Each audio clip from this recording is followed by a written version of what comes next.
Welcome everyone to the Deep Learning Summit. Good to see you all in 3 dimensions. I must confess, I've been seeing people on video screens for so long. I think I've left some of my depth perception, so I've got to be careful with this stage here. So I started chairing this event about 5 years ago, and just like you, my motivation really is to learn what is the latest in the area of AI. And a good way to discover what's happening the latest is to actually sit near the breakfast table and hear the keywords that people are speaking.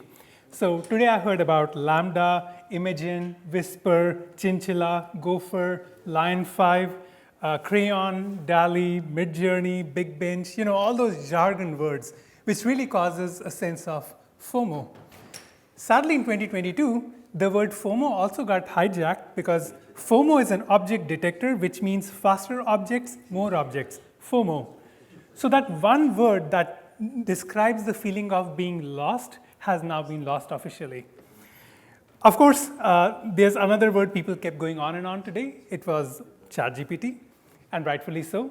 ChatGPT got 100 million users in 60 days since launch, making it the fastest growing consumer application to date. And in just the first 5 days, it was 1 million users.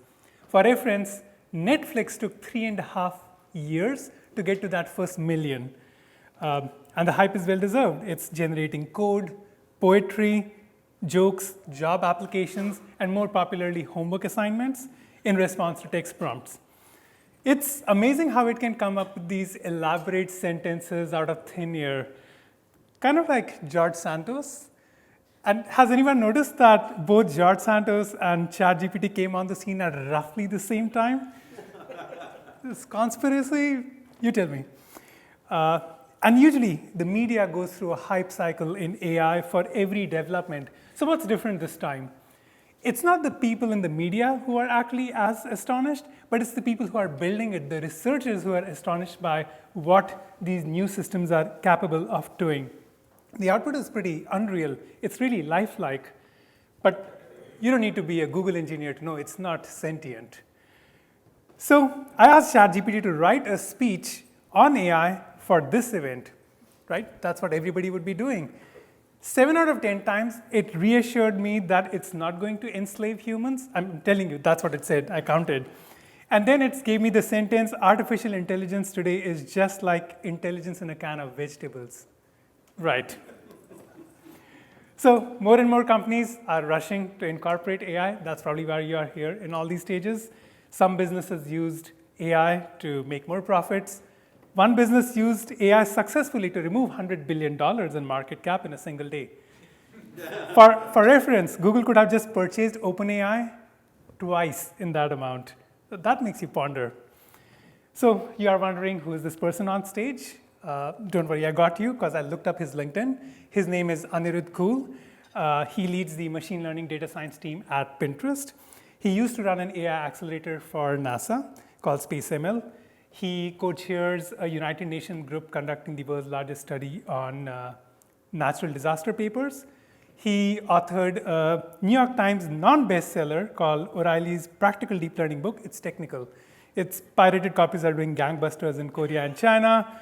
And by the way, it just got translated in Russia. And during the pandemic, he led the Team USA on an autonomous car racing championship called RoboRace. And yes, he likes to talk about himself in third person. So now you know. Now, this is a big room, and I'm a little bit nervous. But obviously, you're not here to hear me. You are here to see the speaker, so that kind of takes attention a little bit off. Talking about rework. So amazingly, Rework has been running the Deep Learning Summit since 9 years.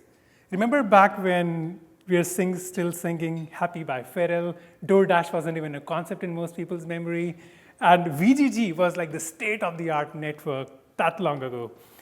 So Rework's mission for this event is to bring together experts and explore the latest in advancements in technology using deep learning methods, and then discuss the impact on various sectors in business and society.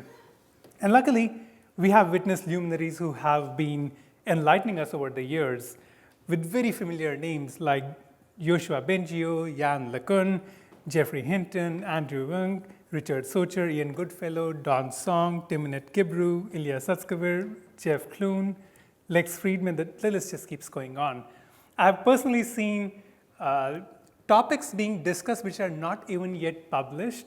So it's pretty state of the art, as I would see in the common theme in this event. And what you're about to hear is, again, the latest in deep learning. So it's a good moment to summarize what all has happened since the last time this event happened about a year ago. DALL-E started dreaming pictures. Stable Diffusion took image synthesis open source, becoming the fastest package to reach 10,000 GitHub stars on record. AI-generated art won a fine arts competition, making artists angry. Artists were even more concerned that AI started stealing their art. DeepMind discovered faster matrix multiplication algorithms. Intel unveiled a real-time deepfake detector, which analyzes blood flow patterns to detect it in videos. Authorized deepfakes are actually becoming a real business now. I checked on LinkedIn, AI artist is a real job term. I checked again on LinkedIn, prompt engineer is a real job term. DeepMind AlphaFold predicted almost every known protein structure. Bloom, the world's largest open multilingual language model, came to life with the help of 1,000 researchers. Big Bench released a benchmark for measuring the capabilities of language models, much needed. Survey revealed that chief AI officers are spending majority of the time not on AI, but on marketing, which makes sense. Google released machine learning on Google Sheets. Getty Images use stability AI for 1.8 trillion. Biden administration releases AI Bill of Rights. Meta announces Ciceron, an AI agent that can beat humans at the game diplomacy by fooling them into persuasion, cooperation, and negotiation. David Guetta faked Eminem vocals for a new track.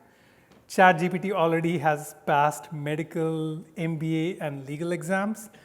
And 40% of the code synthesized by GitHub Autopilot is actually being used by programmers. Very impressive. In summary, AI has already progressed a lot, and hopefully someday it will figure out how to drive a Tesla on a highway without causing an 8-car pileup. So now let's get to know each other a little bit, and I think we don't have a way to poll, so we'll just use single claps. So here's my question just to test out the voting. Tabs versus spaces. Just make a single clap if you like tabs. Yeah, everybody agrees it's the right thing to do. So let's go with the real question. Firstly, how many of you are coming outside the San Francisco Bay Area? Clap. Nice. How many of you, this is your first time at this event? Nice. How many, this is the second time? Third? Fourth, and 5 more? Yes, I got the old timers. Microsoft invested in OpenAI, Google invested in Anthropic AI, but you made the best investment by buying the tickets to this. You'll see the return on investment by the end of the day. All right, so now that we are caught up, let me go about the conference logistics. The Deep Learning Summit is running in this room simultaneously along with the Enterprise AI Summit. I noted that this room has those CVPR, old academic vibes. That room has the lights turned on to a very modern temperature, so you'll see that as a thing. And both of them coming together to share with a shared plenary session tomorrow afternoon. You're free to attend both tracks, just be at one place at a single time. Let's talk about Q&A. I know you'll be bursting with questions, and to ask, just raise your hand. So when the talk ends, somebody will come to you with a microphone, and you can ask away all those questions. And we should also explore some of the exhibitors in the expo space next door, where you just had coffee and breakfast. If you're interested in featured stores, talk to Freeform. If you're interested in finding errors in your data set visually, talk to Galileo. Want to programmatically label your data, massive amounts of data, check out Snorkel AI. If you want a more productive platform for both training and deployment, we have Velohai. And if you want to synthesize ultra-realistic data, we have Synthesis AI with some really amazing demos. And they're all excited to show you the latest tech they have. And they also have some freebies to give you, so why not? Now, when you go to conferences, nobody wants to be bothered by a sales pitch. So what I usually try to do is I go to the people there and start asking, what is the trends you are watching in your industry? And then I usually get to know like a general area plus whatever they were trying to tell. So then you can go back to your office and impress your bosses. For social media posts, this slide is going to be very handy, but it's written here. Use the hashtag #reworkdl and Twitter handle @reworkAI. Especially if you're paying $8 to Mr. Musk for that Twitter blue check mark. So for example, an example tweet could be #readwork @Anirudh Koul. Not a bad start to the day. So on a slightly serious note, I would like to recognize that the pandemic has not been easy on the events industry. And I'm really glad that Rework has been able to come back strong and organize this event. So I would like to give a round of applause to the organizers for making this happen. And we are being joined by Edwin and Gabby, who are helping on the camera and the audio, so they'll be here all day. And one of them is standing all day, which is to clap even more. So with this, we can get our session started with our first speaker, Vitor Guizzolini. He's a senior research scientist at Toyota Research Institute. He has 50 publications in machine learning and computer vision topics. And as anything fun I can talk about, his presentation will have more fun. But one common theme is he used to live in Brazil, then he went to Australia to do his PhD, and then came and stayed near Sunnyvale. So there's this theme of sunny things happening in life. So welcome, and we are excited to hear.